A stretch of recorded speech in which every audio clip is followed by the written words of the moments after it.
Satoshi Kon's Ani Kuri short, Ohayo, is a piece simply on the act of waking up. From this premise alone, it would be easy to assume that Ohayo lacks any sort of interesting flair. However, Kon's direction and execution of the subject matter is what really takes this 1-minute piece to the next level. Kon presents this simple narrative in such an ethereal manner.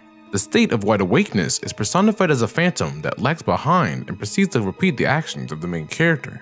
Both this phantom and the main character have this transparency to them, neither one the full person. The main character lacks her awareness. Her actions can be interpreted as her operating absent-mindedly on a set routine, autopiloting. The wide awakeness is not physically existent, being more of a state of mind, and therefore lacks its own body and opacity. It is only once she takes a bath and washes her face that the phantom catches up and she fully awakens, as indicated by the greeting, Ohayo. The crazy thing about Ohayo though, is the fact that everything I said could be interpreted differently depending on perspective. Is the first version of the girl who gets up the actual girl herself, or is it actually the girl projecting the event she plans to do during the precious moments before she opens her eyes?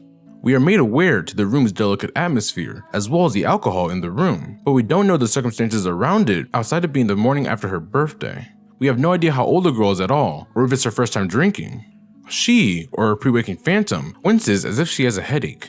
In this frame of reference, the narrative becomes that of a girl gradually waking up in a hungover state. It's hard to say which interpretation is right exactly, or if there's other interpretations. While it seemingly leans one way, it doesn't invalidate either read. However, regardless of the read, the ending of the short has some interesting properties to it. At the end, the girl says Ohayo. Like how the short does afterwards, we can leave it at that, just a straight cut and dry good morning. But that leaves a lot of questions, at least to me. Why would she greet herself? We don't see the girl's face at the end of the short. Instead, we get her reflection staring back at her. We see the image of the girl, or what we perceive as her, and what could be her as well, but is it? Kon tends to use surrealist imagery in his work, and if the whole short makes evident, Ohayo is not an exception.